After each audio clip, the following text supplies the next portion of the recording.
When we think of interviewing users, we often tell ourselves, it's just talking to people. Is it though? Well, almost, but not exactly. There are three key differences that frame how user interviews are not like casual conversations with friends. 1. When we chat with our friends, we don't feel the need to track the accuracy of every single thing they say and do with 99% confidence out loud. So, what exactly was the temperature yesterday? I think 23? I think it was more like 24.2, no? Okay. If you know, then why did you ask me? I'm just making conversation. 2. We don't necessarily need to have a learning objective either. It can be just for fun. 3. And last but not least, we want to make our friends' lives easier, and we do so by asking spoon-fed questions with probable answers. Don't you like cornflakes? Come on, eat them. Now that we've established three norms of casual conversations and how they are fundamentally unlike user interviews, let's travel to a place you would normally want to be in, a trial court. Order! Order! More specifically, think of a lawyer. Their mission is to convince others to win their case. But they are set to a bunch of rules they need to know by heart. These rules aren't only about the actual legislation, but also in which moments are they allowed to talk, stand, or interrupt among others. So you see the difference between this case and user interviews is the visibility and conventional knowledge we have about lawyers and the rules of the game, an ancient activity in our societies compared to the relatively modern presence of the researcher role and product research in general. What then are the rules of the game to mastering user interviews? First, and most importantly, avoid reading surveys out loud.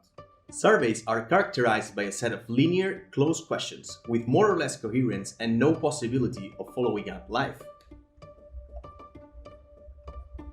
Guess what?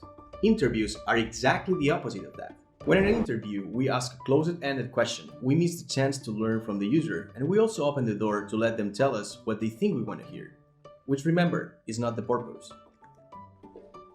So if we want to know, say, about the awful practice of adding pineapple as a pizza ingredient when we ask, But don't you hate pineapple in your pizza?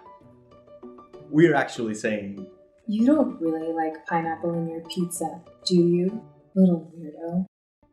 instead, we can keep it open and neutral by asking something like, last time you ordered pizza, what kind did you get?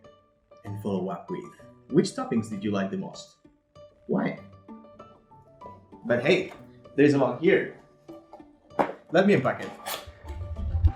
In the first question, we're not only biasing the response, but we're also going to get a simple yes or no as an answer.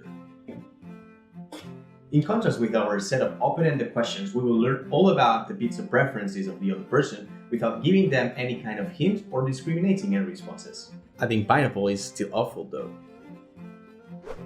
But wait, can't we just save ourselves some time and ask them what they would order? Which pizza would you order from this list? Here, let me show you the list. Can you see this? We have pepperoni, we have egg, we have tomato. We better not. If we take a closer look at the open-ended questions, they rely on the past, not the future. That's because the past is real and the future uncertain. It's also because we humans are very good at making wrong and over-optimistic predictions. We want to see ourselves going to the gym more often. So if you ask me, I'll tell you you'll find the time to go to the gym next month for sure. It was already in my plans. However, if you look at my historical data, you'll find a plausible explanation for my couch potato shape. So, no closed-ended, not hypothetical future-oriented questions. Got it. What else? Smile. This is not a police interrogation. If you're looking serious and formal, you're putting in jeopardy the rapport you probably build with smiles and plain words. It's also important to look at our own body language. Don't cross your arms, frown, or lay back in your chair. Instead, make eye contact, slightly lean forward, and let the other person you're very interested about what they're explaining, not pretty frequently, and paraphrase the words to let them know you're hitting them. Finally, keep your reactions neutral to avoid reinforcing certain responses. But remember, this is not a poker game. Now, let's talk about jargon. So as a beta tester, in a closed group beta of course, what do you think about session-based continuous data capture? It turns out, not only do they not need to know what all those words mean, but it's not probably the way they speak either. We need to try to speak their language, and if the subject uses a wrong word or pronunciation, never correct them. Adapt to it and use it as well. This way, they won't feel ashamed and you're learning how people put your products in words. Now, listen to this. Silence. To master interviews, we need to master silence. We need to learn to simply shut up and let the other do the talking. But maybe, most importantly, we have to use silence as our secret sauce. Awkward silences are awkward, and as such, we try to avoid them in our daily conversations with friends. That's not the case in user interviews though. A long, deliberate pause between answer and answer is probably the most effective technique to let the other person know you haven't heard enough. You want to know more about it.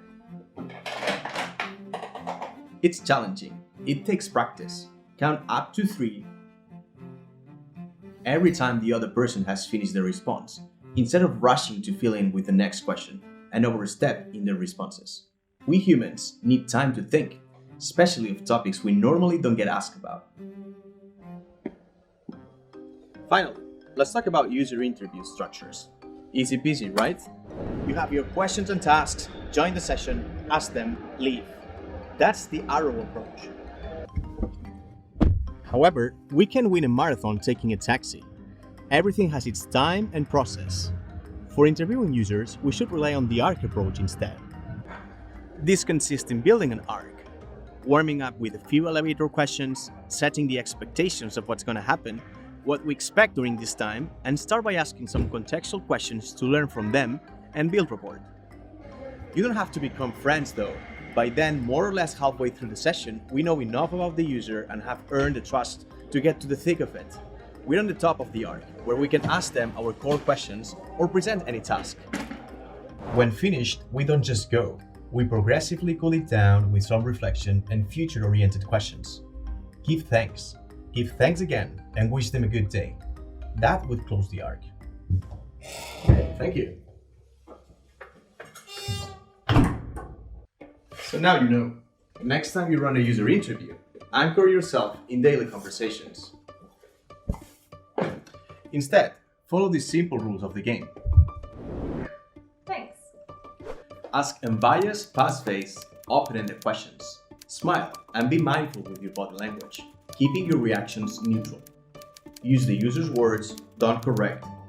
Talk less than the user and use pauses to get more out of the conversation. When interviewing, build an arc. Don't just shoot your arrows. All right, I'm done. Great. Happy research!